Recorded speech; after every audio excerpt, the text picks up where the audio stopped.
अच्छा मदनलाल कलकल जी, आप जैसा कि जानते हैं कि आज ये 70 दिनों से ज़्यादा हो गए हैं। अब आपको क्या उम्मीद लग रही है कि सरकार ये कृषि कानूनों को वापस लेगी या नहीं?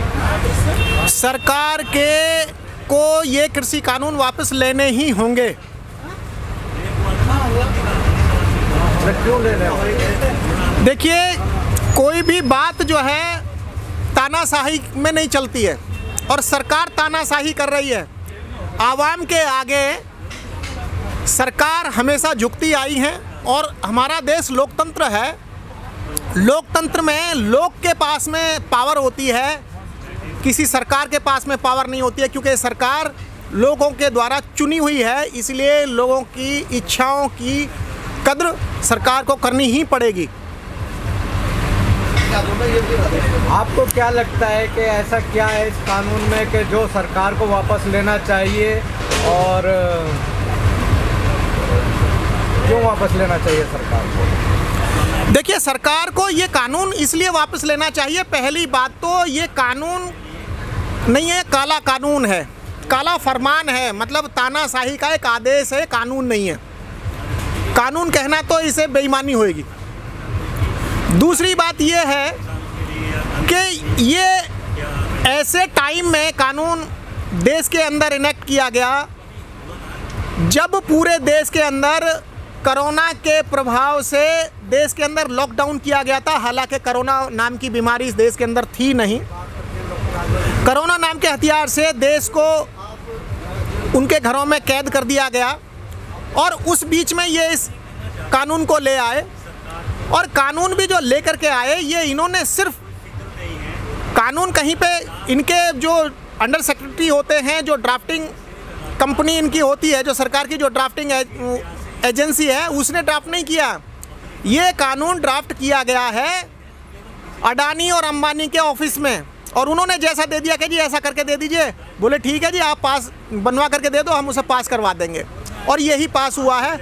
तो अडानी और अंबानी घराने जो हैं वो बिजनेसमैन हैं इस देश के, और ये सरकार उन्हीं के जूते में पैर रखने जा रही है। जैसा वो कहते हैं वैसा ही ये कर रही है। आप देख रहे हैं कि देश की परिसंपत्तियां जो हैं वो इन्होंने बेच डाली हैं।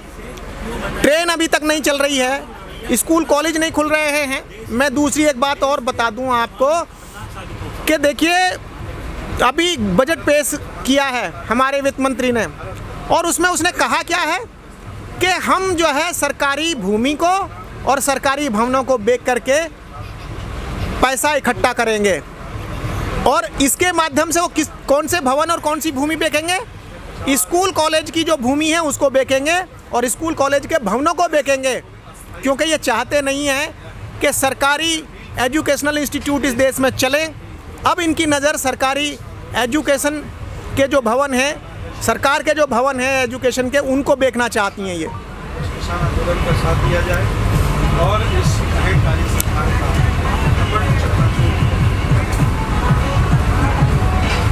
इसके अलावा और क्या वजह है आपके पास में कि सरकार वापस से कानून? देखिए, मैंने कई बार बताया है और भी साथियों को बताया है कि देखिए, इस देश के अंदर ये जो कानून लेकर के आए हैं, एक है एस्मा, हमारे देश के अंदर एस्मा है। एस्मा है एसेंशियल कमोडिटी एक्ट।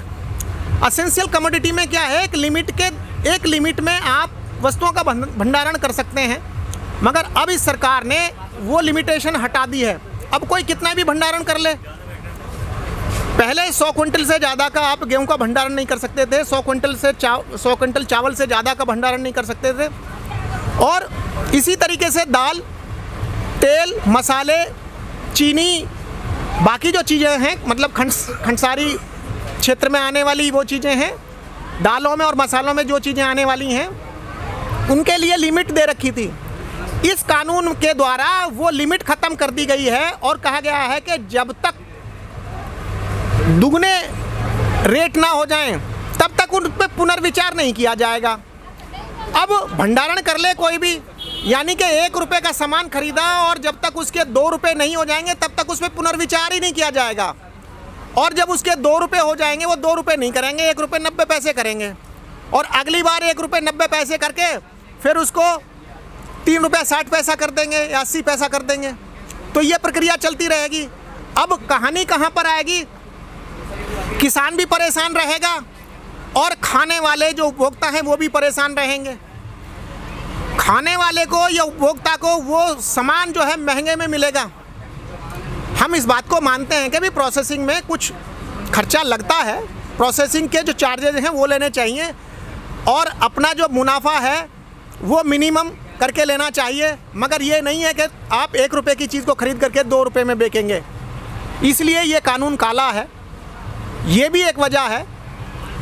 अब आपने देखा होगा कि कई बार, जैसे ही मैं दिसंबर की बात आपको बताता हूँ, दिसंबर में आलू 60 रुपये किलो तक बिका है और आज किसान के घर में आलू है। हमारी कॉलोनी में आलू 50 रुपये का 5 किलो बिकता हुआ घूम रहा है और 50 रुपये का 6 किलो भी बिक रहा है। जो आलू यहाँ पे आकर के 50 रुपये का 5 किलो बिक रहा है, मतलब 10 रुपये किलो का रेट है, तो किसान के घर में से कितने रुपए को निकल रहा होगा, ये सोचने की बात है। और जब वो किसान के घर में नहीं था, भंडारण में था, तो 60 रुपये किलो बिक रहा था। मतलब किसान को लूटने की चारों तरफ से मुहिम चल रही है और पूंजीपतियों को मुनाफा देने की एक साजिश इस देश के अंदर हो रही है। तो इस साजिश का नियंत्रण जो है कभी ना कभी तो तोड़ना पड़ेगा और उसी नियंत्रण को तोड़ने के लिए हम यहाँ पर बैठे हुए हैं। इस कानून के अंदर भी वही साजिश चल रही है जो कि किसान के ऊपर एक आघात चल रहा है, उस आघात को हम ख़त्म करना चाहते हैं। और इसीलिए जब तक ये कानून वापस नहीं, किसानों की घर वापसी नहीं है।